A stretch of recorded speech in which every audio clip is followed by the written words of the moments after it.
Hello mga ka-abroad, mga ka-ex-abroad. Dahil wala tayong pasok ngayon, Sabado. Ano ngayon?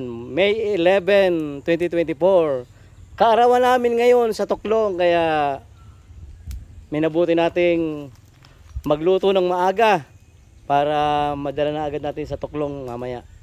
Ang lulutuin natin ngayon ay pansit bihon mixed with pansit bato.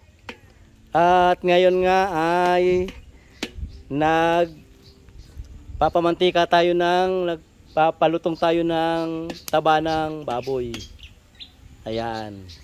At kung mapapansin nyo, ang ating chef cook ngayon ay walang iba kundi yung ating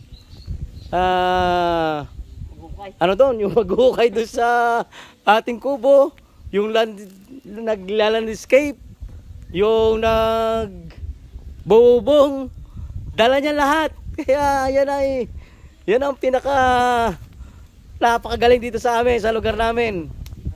Nako, all around.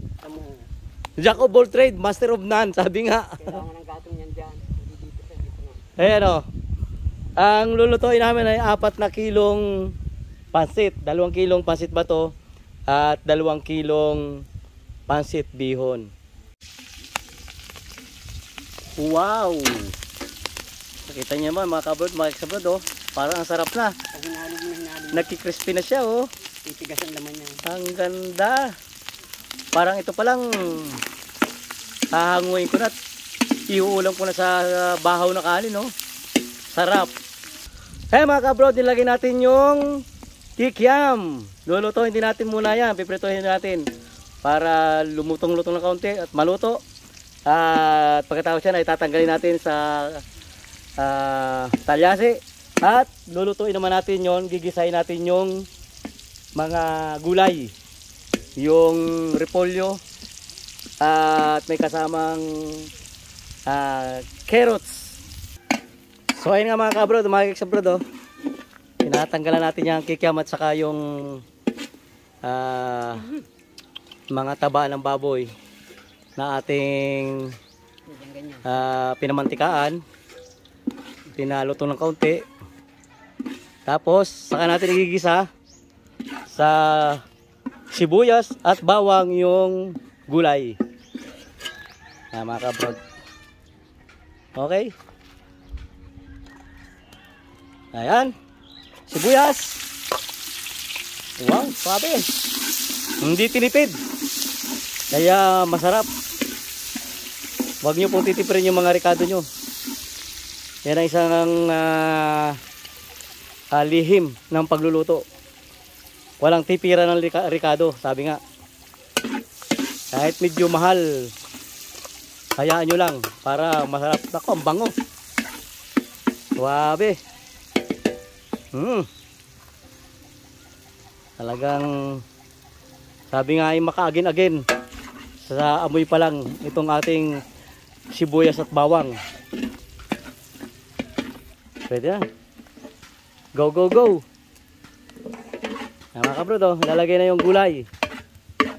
Simpleng gulay lang yan. Repolyo at saka ano lang yan. Repolyo at carrots. Yan. Hapok lang yan mga kabrod, parang hapok lang. Para pag garnish natin ay malutong-lutong.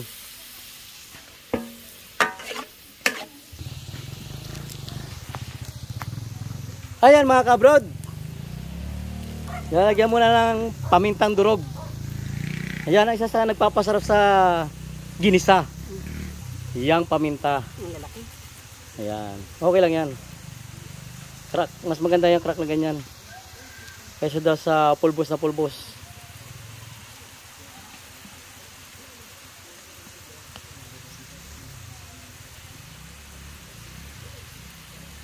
Yan. Pag maglalagay kayo ng paminta mga kabrod, siguraduhin nyo yung bala ng stapler ay natanggal nyo ha. Baka mamaya ay pagkagati nakapalang sa gilagid ay nako. Mahirap. Magic sarap. Ayan. Pero nung panahon namin, kami gumagamit yung magic sarap na yan. Ngayon na lang yan. Noon ay natural na natural yung ah, pag pagluluto namin ng pansit, ayan, lagyan natin ng, yan ang hindi nawawala, Ajinomoto. Yan. Okay. And then, tutuyuhan na natin. Ayan. Ayan ang, ako, ang sarap niyan. Pwede na yung ano, pwede na ang ulam sa kanin. Yung bahaw na kanin. Nako, sarap yan. Malutong-lutong. Half cook. Swabe yan mga kabrod, mga kaisabrod. Ngayon pagkahangon yan, lalagyan na natin ng tubig yan. At pakukuloyin yung tubig. Kapag kumukulong-kulo na, saka natin lalagay yung pansit. So, yun ang buong proseso ng pagluluto ng pansit, mga kabrod, mga kaisabrod. So, ayan na. Hahanguin na yan. O, yan. Ayan mga kabrod, o. At itatabi yan para sa garnishing mamaya. Yun. Okay, nagtira pa. Ganyan ang Pilipino, nagtitira na konti. Ayan mga kabrod, mga kaisabrod, o. Lalagyan natin ng tubig. At 4 na pitsil. Kumbaga, tansyahin nyo na isang pitsil ng tubig ay 1 kilo. Yun lang yung ratio ng ano yan. Kung hindi kayo masyadong sanay sa pagluluto, hula-hula lang. Isang pitsil, 1 kilo. Yun ang kahit anong klaseng pansit. Ganun na lang gawin nyo kapag mix yung pansit bato at pansit bihon.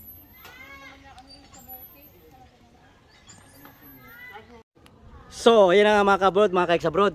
Dudubduban na natin ang apoy. Tutuduhan na natin ang apoy para mabilis kumulo yung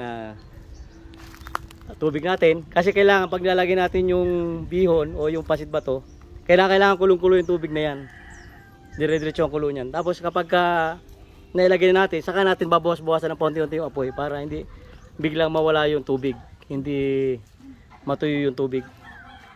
Ayan mga kabrod, mga kaiksabrod, kumukulo na yung ating sabaw. Yung ating sabaw sa talyase. Kaya rerikaduhan natin ito. Kukumplituhin natin ang ricado.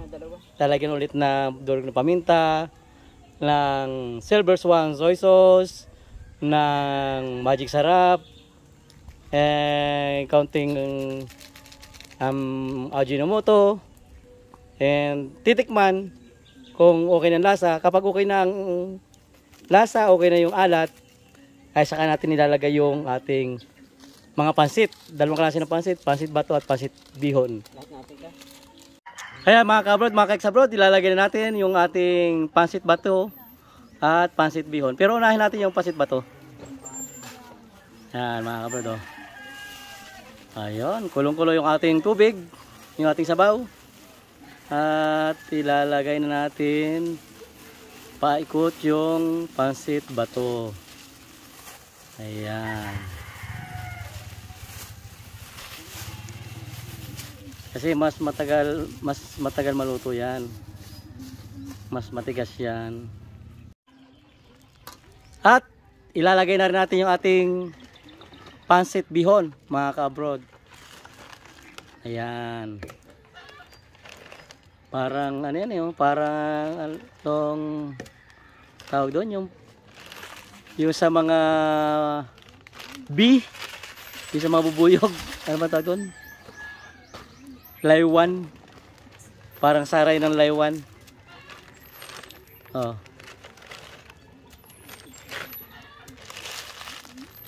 Okay. 2 kilo rin yan.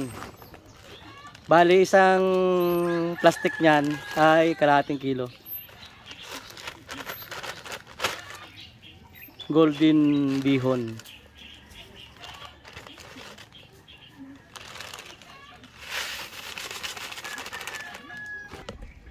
Ang pagkakalkula ng sabaw, yung rough estimate, isang pitsil ng tubig ay 1 kilo. Either bihon or ano man yan, pansit bato. Maparami man tubig nun, Mauubos din niya kasi malakas sumipsip ng tubig yung ano, pansit. Maparami ng tubig, pagluluto ng pansit, ang rules na pagluluto ng pansit, maparami ng tubig, wag lang kukulangin.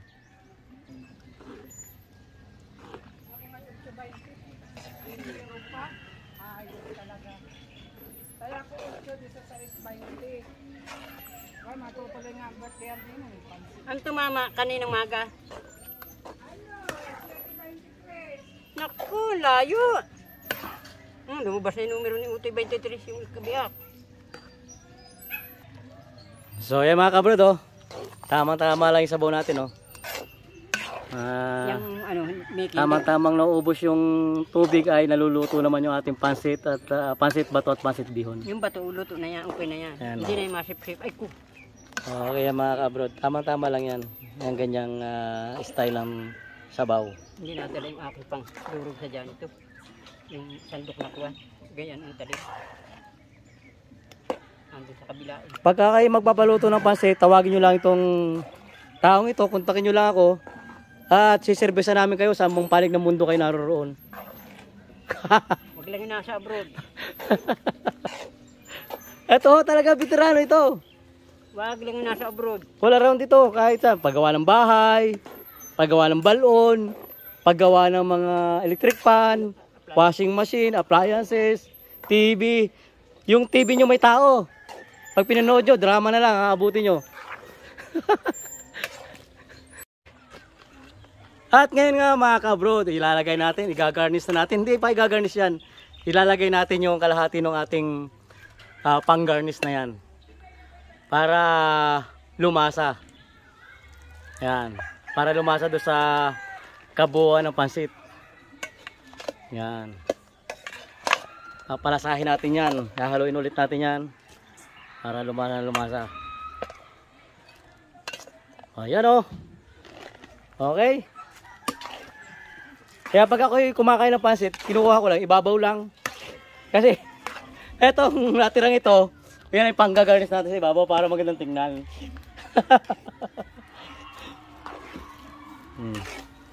Ayan mga kabrod o. Nice na o. So, ayan na mga kabrod o. Luto na.